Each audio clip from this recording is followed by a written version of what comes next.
오늘 24절 보면은 이렇게 말씀합니다. 같이 읽어볼까요? 의로 여기심을 받은 우리도 위함이니 곧 우리 예수 우리 주를 죽은 자 가운데서 살리신 이를 믿는 자니라. 다시 말씀을 드리면 신자들이 갖는 이 구원 얻는 믿음의 핵심되는 내용은 예수님의 죽음과 예수님의 부활이라는 사건 속에서 잘 이렇게 포함되었다고 성경은 말씀을 하고 계시죠. 근데 우리가 여기서 놓치지 말아야 될 중요한 한 단어가 있는데요. 예수님의 죽음이나 예수님의 부활이 아니고 이 내용 속에 가장 잘 밝혀진 것은 하나님이라는 사실입니다. 자, 24절 다시 보면 이렇게 말하죠. 의로 여기심을 받은 우리도 이함이니 곧 예수 우리 주를 죽은 자 가운데서 살리신 이를 말미 믿는 자니라. 이를 누구를 지금 말하는 거예요? 하나님을 믿는 자다는 겁니다. 하나님을. 자, 우리가 예수님이 죽으시고 그 죽은 자 가운데서 부활, 예수님이 죽으시고 우리 죄를 위해서 십자가에 죽으시고 예수님께서 3일 만에 부활하셨다는 사실들을 우리가 너무 잘 알고 있습니다. 그런데 여기 있어서 하나님을 우리가 이해하는데 어떻게 이해하고 있냐는 거예요. 우리가 하나님을 이해하는데, 자, 우리는 창조자 하나님을 믿습니다. 그러죠. 온 우주와 만물을 창조하신 창조자 하나님을 믿고요. 그 하나님께서 자기 백성을 구속하기 위해서 영원전에 택하신 하나님 아버지를 우리가 믿습니다. 그리고 하나님께서 모든 우주와 만물을 창조하시고 오늘 또 그 우주 세계를 보존하시고 이끌어가시고 섭리하신 하나님을 믿습니다. 자, 여기서 우리가 중요한 것이 있는데요. 하나님을 찾는 자들마다 방법이 다 다릅니다. 이교도들, 불교라든지 기독교 안에서도 여러 가지 나눌 수가 있는데요. 하나님을 찾은 하나님 말할 때 우리는 창조자 하나님, 우리를 자녀 삼으신 그리고 하나님 온 우주와 만물을 창조하시고 그 창조 세계를 보존하시고 섭리하시고 이끌어가시고 역사하신 하나님을 우리는 믿습니다. 근데 성경에서 그것은 하나님을 믿는 믿음에 대해서 예수 그리스도를 떼어놓고는 믿을 수가 없다. 이렇게 지금 말씀하고 있는 것이 로마서입니다. 이 말씀을 지금 하고 있는 것이거든요. 예수님께서 십자가에 죽으신 예수님을 살리셨다. 누가요? 하나님께서. 우리가 그 남한산을 올라가게 된다면 여러 방향으로 올라갈 수가 있죠. 예를 든다면은 우리가 마천동에서 남한산성 올라갈 수도 있고요. 아니면 성남을 통해서 올라갈 수도 있고 광주 쪽을 통해서 남한산성 올라갈 수 있을 겁니다. 남한산성을 올라가는 방법이 여러 곳이에요. 그러니까 이렇게 생각할 수 있대요. 어디를 향하든지 간에 그 정상만 올라가면 되는 것이지 뭐 그것이 마천동으로 가든 성남으로 가든 경기도 광주로 가든 그게 무슨 중요한 것이냐. 자, 이렇게 말을 할 수가 있는데요. 할 수 있죠. 구원에 대해서도 이렇게 말하는 사람들이 있다는 거예요. 꼭 예수 그리스도만이 구원을 얻느냐? 예수 그리스도만이 믿어야만이 구원을 얻느냐? 이 외에도 다른 많은 구원의 길이 있지 않겠느냐? 이렇게 말씀하신 분들이 있어요. 예수 그리스도만이 우리의 구원자라고 말을 하면 기독교를 굉장히 편협된 종교, 너희들만이 구원이 있느냐? 그러면서 기독교를 매도하는 사람들이 주변에 있는 것을 보게 되지요. 우리가 어제 뭐 계엄이 이제 실시가 됐잖아요. 제가 가짜 뉴스인 줄 알았어요. 제가 이제 기도 시간에 성경을 이렇게 핸드폰으로 보는데 갑자기 떠서 이게 가짜 뉴스가 아닌가 보다가 그 사실인 것을 알고 밖에 나와서 빨리 TV를 켜보자. 그때부터서 해제될 때까지 새벽 4시까지 계속 그 앞에 기도하고 있었습니다. 저는 군사 쿠데타 현장에 있었던 사람이기 때문에 계엄령이라는 것이 얼마나 무섭고 잔인한 것을 알 수 있잖아요. 그 국가를 정복하는 그 세력들이 얼마나 군사를 동원해서 국가를 정복하려고 하는 그 세력들이 있지 않습니까? 계속 기도하는데 저희들이 써본 총은 아니에요. 뭐 특별하게 이제 특수 부대들이 사용하는 총들이 있더라고요. 이 총을 보면은요. 뭐 군대 갔다 오신 분들은 대부분 알겠지만은 가늠자와 가늠새가 있습니다. 그러니까 목표물을 쏘기 위해서는 가늠자가 있고 앞에 가늠새가 있어요. 가늠자를 통해서 그 가늠새를 양쪽 구멍으로 쭉 해서 목표물을 맞춰서 쏴는 거거든요. 그 목표를 맞출 수 있는 거예요, 총을 쏠 때. 자, 앞에 구멍이든 저 뒤쪽에 청구에 있는 구멍이든 간에 이 두 구멍이 일직선이 돼서 목표를 볼 때 그 목표물을 정확하게 맞출 수가 있는 거예요. 근데 예를 든다면 앞 구멍만 가지고 목표물을 볼 수 있습니다. 앞 구멍만 가지고요. 앞에 있는 청구의 그 구멍만 가지고 볼 수 있는데 이렇게 보게 된다면 절대 목표물을 맞추지 못합니다. 그러죠? 맞출 수가 없는 거예요. 앞에 있는 구멍이든 아니면은 저기 그 청구에 있는 구멍이든 간에 한 구멍만 가지고는 맞출 수가 없어요. 제가 뭐 때문에 지금 이 말씀을 드리냐면은 우리가 구원이라고 말을 할 때 예수 그리스도께서 십자가 위에서 죽으시고 부활하신 것을 우리 모두 다 우리는 압니다. 우리 믿습니다. 그런데 사도 바울은 특별히 또 한 단어를 말하고 있는 거예요. 하나님이라는 단어를 말하고 있어요. 하나님께서 예수님을 우리를 위해서 내어 주셔서 십자가 위에서 죽게 하셨고 그 하나님께서 예수님을 살리셨다. 그러니까 결국 이 하나님과 예수 그리스도로 말미암지 않고는 우리가 구원을 얻을 수가 없는 거예요. 구원 얻을 수 있는 믿음을 가질 수가 없다는 사실입니다. 요한복음 1장에도 이 부분을 잘 말씀을 하고 있죠. 요한복음 1장 여러분 잘 아신 것처럼 이렇게 말씀합니다. 요한 9장 9절 10절에 보면은 참빛 곧 세상에 와서 각 사람에게 비쳤는데 빛이 있는데 그분은 세상에 계셨고 세상에 오셨는데 세상이 그를 알지 못했고 세상을 그분이 지으셨는데 그분을 영접하지도 아니했다. 이렇게 말씀하고 있거든요. 예수님이 이 세상에 오셨어요. 빛이신 예수님이 이 세상에 오셨는데 세상은 그를 알지도 못했고 그를 보지도 못했고 그를 영접하지도 못했다. 세상은 그렇다는 거예요. 그런데 그 9절 10절에 이렇게 말씀한 다음에 14절에 이렇게 말합니다. 말씀이 육신이 되어 우리 가운데 거하심에 그 영광을 보니 아버지의 독생자 영광이 은혜와 진리가 충만하더라. 이렇게 말씀하는데요.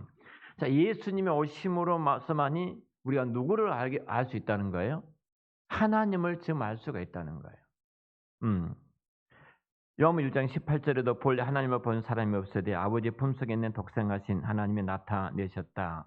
이렇게 말합니다.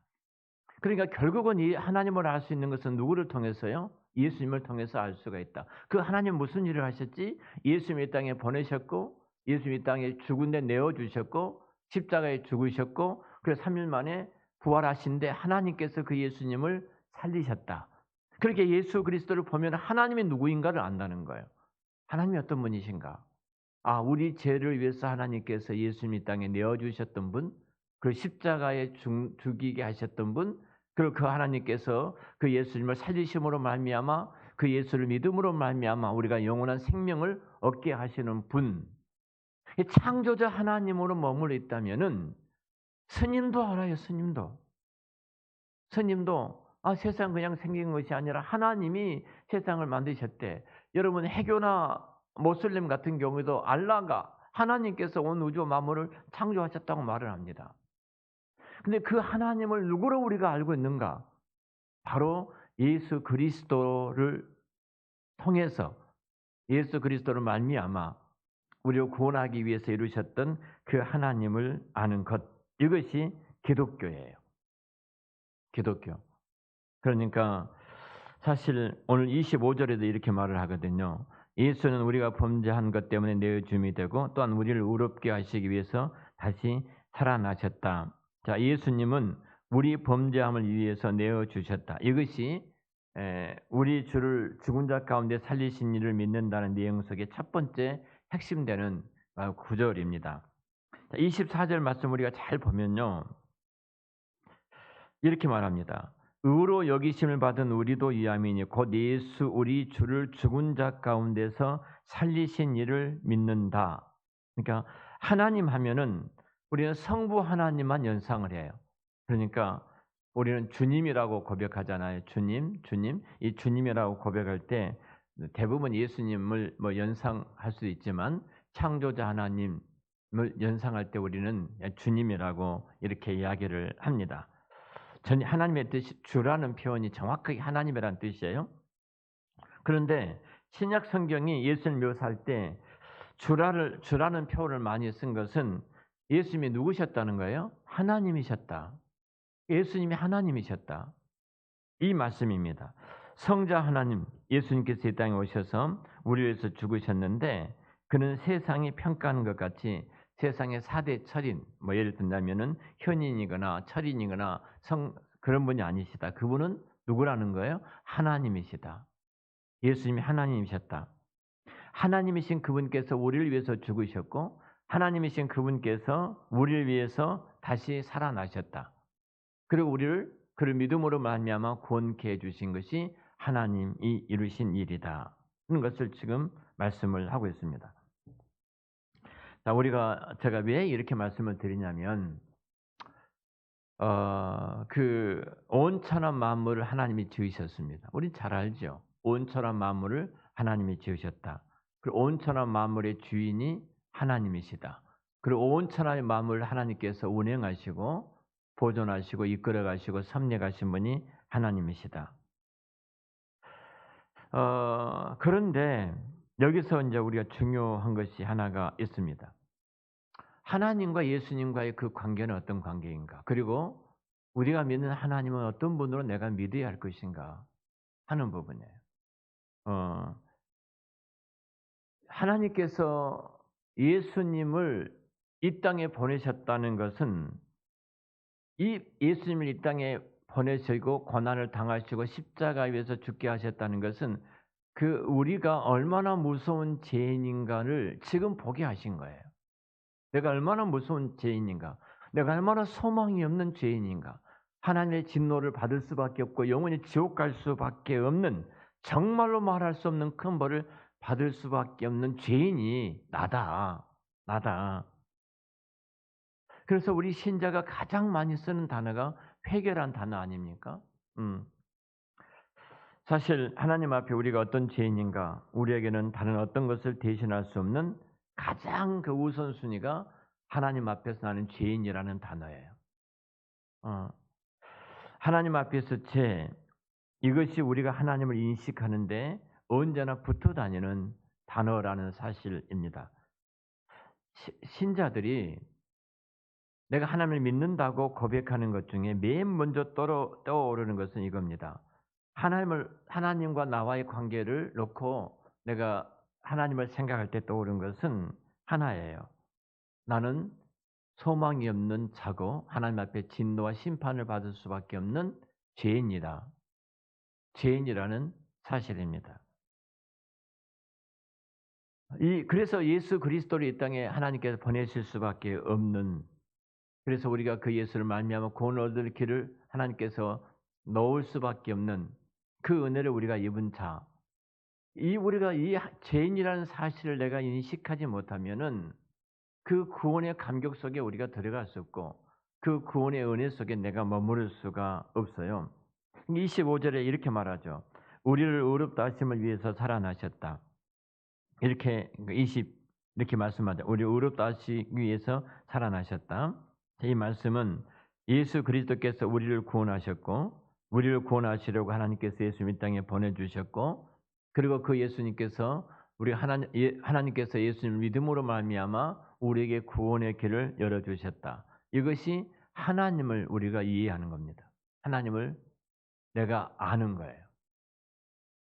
그러니까 하나님을 내가 부를 때, 하나님의 아버지라고 부를 때 내가 얼마나 무서운 죄인인가, 나는 소망이 없는 죄인인가, 이런 차원에서 나는 거룩함이 없기 때문에 하나님 앞에 벌을 받을 수밖에 없고 하나님의 진노 속에서 지옥 갈 수밖에 없고 영원히 하나님의 심판 받을 수밖에 없고 그런데 하나님께서 그 문제를 해결하시기 위해서 우리에게 긍휼을 베풀어 주셨는데 그 긍휼이 하나님이신 예수 그리스도를 이 땅에 보내주셨고 그 예수님께서 십자가에서 죽으시고 그 예수님께서 3일 만에 예수님께서 3일 만에 부활하신 것, 이것을 하나님이 살리셨다고 말하잖아요.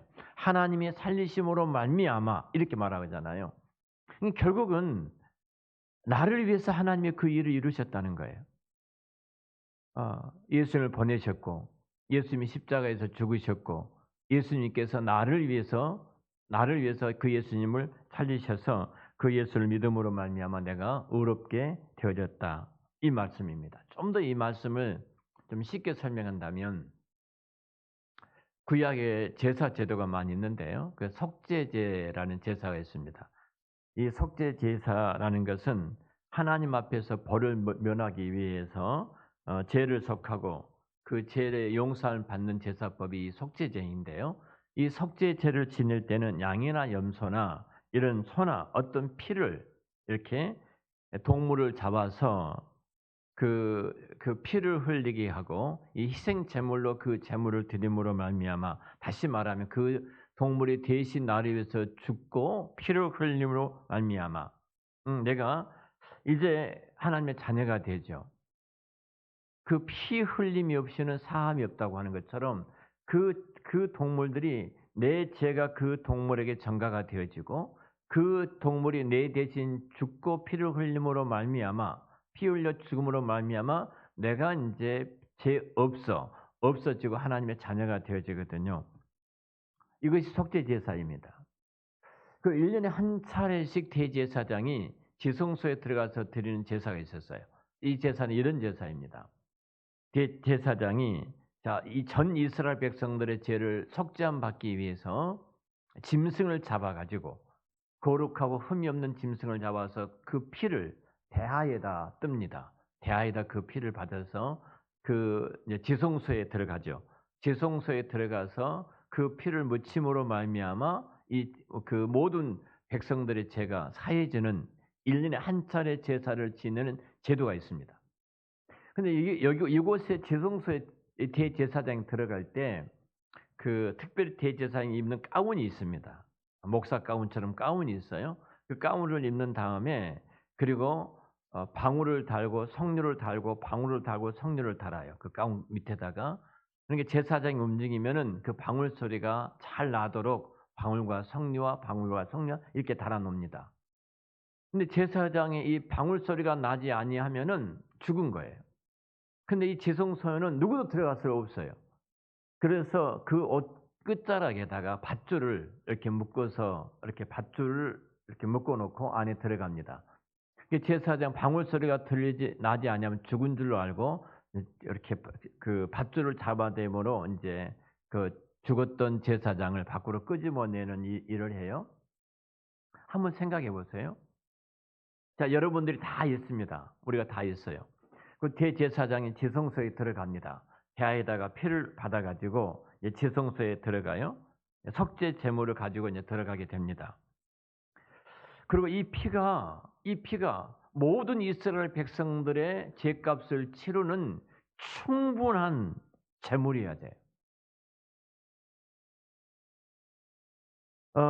이 피는 언제나 나의 죽음을 상징하는 거거든요. 그러니까 모든 이스라엘 백성들의 죽음을 상징하고 대신 이스라엘 백성들이 그 흘려야 될 그 피를, 짐승의 피를 대하에 받아가지고 이렇게 안에 이제 들어가는 겁니다. 들어가요.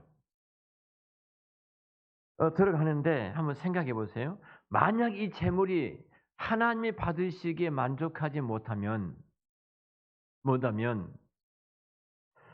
이 제물이 그 인간의 죄의 흠을 가리울 만큼 만족하지 못한다면 이 대제사장은 들어가자마자 죽게 되어집니다. 죽게 되어져요. 모든 백성들은 1년에 한 차례 대제사장이 지성소에 들어갔을 때 그 성전과 밖에 다 모여서 숨을 죽이고 지금 쳐다보고 있는 거예요. 그리고 귀를 쫑긋하면서 방울 소리가 나고 있는가 나지 않고 있는가를 지금 듣고 있는 것입니다. 만약에 대제사장이 가지고 들어갔던 피의 제물이 완벽하다면은 방울소리가 계속 납니다. 그리고 대제사장은 살아서 밖으로 나오게 됩니다. 자, 만일 대제사장이 살아서 밖에 나왔다는 것은 뭐예요? 아, 대제사 살았다. 이겁니까? 그 뭐냐면은 하나님께서 그 피의 제물을 받으셨다는 거예요. 하나님께서 그 피의 제물을 연락하셨다는 거예요. 제사장이 살아서 나왔다는 것은 다시 말하면 모든 백성들의 죄값이 어떻게 했다는 거예요? 이 제물로 말미암아 충분히 하나님께서 받으셨고 이 백성들은 죄가 다 사해졌다. 이 선언입니다. 이 선언이. 그래서 밖에서 있는 모든 백성들은 제사장이 지금 살아서 나오느냐 죽어서 나오느냐 목이 빠지게 지금 기다리고 두 귀를 쫑긋하면서 그 방울 소리에 귀를 기울이고 지금 모두 숨을 죽이고 있는 것입니다. 왜냐하면 제사장이 죽은 게 문제가 아니라 죄가 만약에 제사장이 죽으면 내 죄가 안 씻어졌다는 거예요. 나는 그 죄로 말미암아 영원히 하나님의 진노 속에서 지옥 가고 심판받을 수밖에 없다는 거예요. 이 말이거든요. 다시 이제 예수님으로 돌아온다면 이거예요. 예수님께서 친히 스스로 바치신 제물뿐만 아니라 예수님이 대제사장이 되어주신 거예요. 히브리서에 있는 말씀처럼. 그래서 예수님께 자기 몸을 제물로 바치고 살아나셨다. 제물로 드려지고 살아나셨다. 이 말은 무슨 말이에요? 이 제물로 하나님이 흠이 없이 받으셨다는 거예요. 그게 부활이에요. 이해가 되신가요? 자, 예수님이 만약에 십자가에서 죽으시고 부활하지 않았다면은 뭐예요? 부활이 없구나가 아니라 우리의 죄가 사함 받지를 못했다는 거예요. 나는 여전히 죄로 말미암아 하나님의 심판을 받고 지옥 갈 수밖에 없는 그런 존재다는 거예요. 그래서 성경 오늘 뭐라고 말을 하셔요? 우리를 의롭다 하심을 위해서 살아나셨다 이 말이야. 이해가 되신가 이제는요? 살아나신 거예요. 그래서 예수님의 부활은 예수님께서 하나님이시기 때문에 사망이 그를 더 이상 가둬둘 수 없고 그리고 예수님의 부활하심으로 말미암아 저와 여러분들이 예수를 믿음으로 말미암아 살아난 하나님께서 우리의 모든 죄가 완벽하게 사라지고 하나님께서 그 피를 받으시고 우리를 죄 없다고 선언해 주신 그 은혜를 우리가 받게 되었다 이 말씀입니다. 다시 말하면은 하나님 앞에 예수님께서 온전히 연락이 되었단 말은 우리 죄가 다 씻어졌다는 말씀입니다. 그래서 우리는 이렇게 고백할 수 있는 거예요. 우리 죄가 있어요, 없어요, 이제는요? 없는 겁니다. 예수님이 살아나지 않았다면은 부활하지 않았다면 우리 여전히 죄인이에요. 그 죄로 말하면 심판을 받을 수밖에 없어요. 하나님께서 온 천하 만물의 주인이심을 믿으며 또 하나님 우리를 지으신 것을 우리는 믿습니다. 또 우리의 주인이고 우리의 왕이심을 우리는 믿습니다. 그런데 우리의 선조였던 아담이 범죄함으로 말미암아 하나님의 진노를 받을 수밖에 없고 그 안에서 우리는 죄인으로 태어날 수밖에 없고 그 죄로 말미암아 우리는 하나님 앞에 심판받을 수밖에 없는 죄인됨이 우리들입니다. 그래서 하나님 우리를 불쌍히 여기셔서 우리 죄를 대속하시려고 구약에는 수많은 제물들, 구약에서는 예수님의 모형이었던 그림자였던 양이나 여러 개 송아지나 이런 짐승들을 대속 제물로 준비하셨고 신약에서는 예수 그리스도께서 친히 우리의 대속의 제물이 되어 주셔서 그리고 그 제물이 되어 주셔서 우리를 위해서 피를 흘려 주심으로 말미암아 우리 죄를 없다 하시고 그리고 살아나심으로 말미암아 우리를 이제 온전히 깨끗하게 우리의 죄를 완벽하게 해결하시고 하나님의 자녀가 되는 거룩한 하나님의 백성으로 우리를 삼으셨다. 이것이 우리의 신앙의 핵심이에요. 자, 우리가 그렇다면은 이제 이렇게 우리가 이해를 이제 좀 해봐야 됩니다. 이제 나의 죄가 있는가 없는가? 우리 늘 흔들려요. 흔들리잖아요. 자, 이 부분에 대해서 사도 바울은 아브라함을 가지고 이야기를 합니다. 우리가 지금 오늘 아브라함에 대해서 이야기를 하잖아요. 자, 18절 말씀부터 볼까요? 아브라함이 바랄 수 없는 중에 바라고 믿었으니 이는 내 후손이 이가 되라 하신 말씀대로 많은 민족의 조상이 되게 하려 하셨다. 그가 100세나 되더 자기 몸이 죽은 것 같고 사라의 태가 죽은 것 같음을 알고도 믿음이 약해지지 아니하고 믿음이 없어 하나님의 약속을 의심하지 않고 믿음으로 경과해져서 하나님께 영광을 돌리며 약속하신 것을 또한 능히 이루실 줄을 확신하였으니라고만 잘 보십시오. 아브라함은 지금 아브라함이 구원을 얻는 자로서 저가 하나님을 믿음으로 구원을 얻었다. 이렇게 말한 것이 아니라 아브라함이 구원 얻을 때 하나님이 무엇을 약속했느냐는 거예요. 구원 얻을 때 무엇을 약속했냐? 내 후손이 하늘의 별과 같고 바다의 모래와 같을 것이다.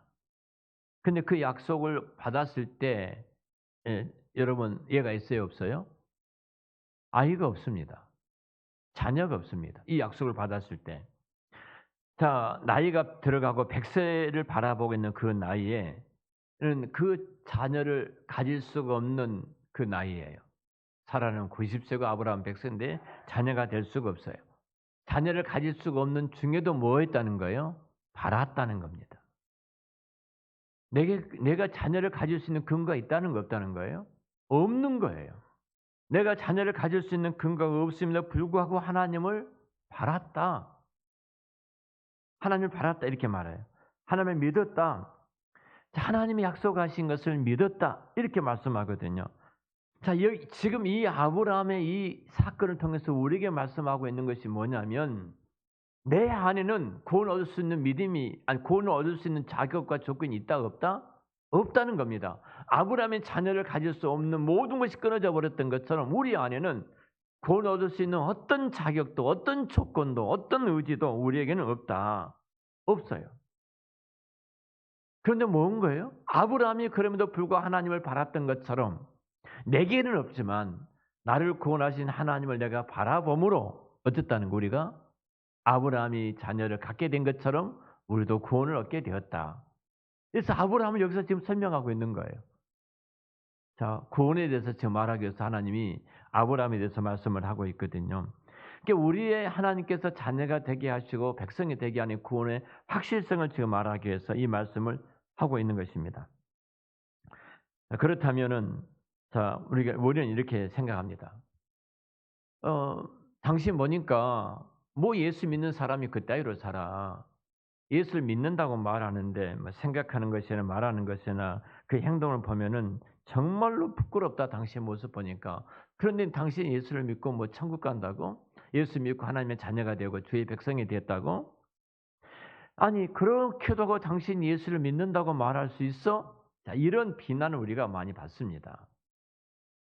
많이 받죠? 자, 이렇게 말하는 사람이 있을 때 딱 우리는 이렇게 말할 수 있어야 돼요. 그렇기 때문에 나는 예수를 믿습니다. 내 안에 예수를 믿을 수 있는 자녀가 돼서는 아무런 조건이 없는데 하나님께서 이루셨던 예수 그리스도의 그 일을 내가 바라기 때문에 내가 믿는 것이다. 좀 창피하긴 하지만 여러분 그게 우리의 믿음의 핵심이에요. 그러기 때문에 나는 예수를 믿습니다.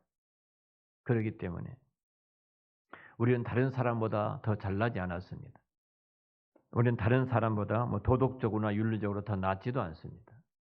우리는 다른 사람보다 더 믿음의 실력이 있는 것도 결코 아닙니다. 그런데 나는 하나님을 압니다. 이 말이에요, 지금. 하나님께서 그래서 예수님을 이 땅에 보내셨고, 하나님께서 그래서 예수님을 십자가에 위해서 죽는 데 내어주셨고, 하나님께서 그래서 예수님을 살리심으로 말미암아 내가 그 하나님의 믿음으로 내가 구원을 얻게 되었습니다. 이 고백이 우리들의 신앙의 고백이에요. 믿음의 확실한 근거는 내게 있는 것이 아니다. 누구에게 있다는 거예요? 하나님께 있다는 겁니다. 하나님께. 그래서 이 땅에 약하고 부족한 믿음 없고 참 믿음만 있다. 거기에서 나오는 말입니다. 예수님 통해서 우리가 구원하셨기에 그 안에서 우리는 완성될 수밖에 없고 우리를 지키시는 하나님 이것이 우리의 믿음의 근거입니다. 다시 24절 말씀 이제 한번 읽고 마치도록 하겠습니다. 24절 같이 읽겠습니다. 의로 여기실 받은 우리도 이아미니 곧 예수 우리 주를 죽은 자 가운데 살리신 이를 믿는 자녀라. 하나님을 믿는 것입니다. 은혜로우시고 긍휼이 넘치시고 우리를 사랑하시고 능력이 있으신 하나님을 믿는 것이다. 그것이 우리들의 뻔뻔함이고 우리의 신앙이고 우리의 믿음의 근거이고 흔들림이 없는 확실성인 줄로 믿습니다. 누가 우리를 흔들어도 절대 흔들리지 마시고 당당하게 나는 하나님의 자녀입니다. 그렇게 선포하심으로 이 땅에 구원의 풍성함을 누리시기를 축원합니다. 함께 기도하는 시간을 갖겠습니다.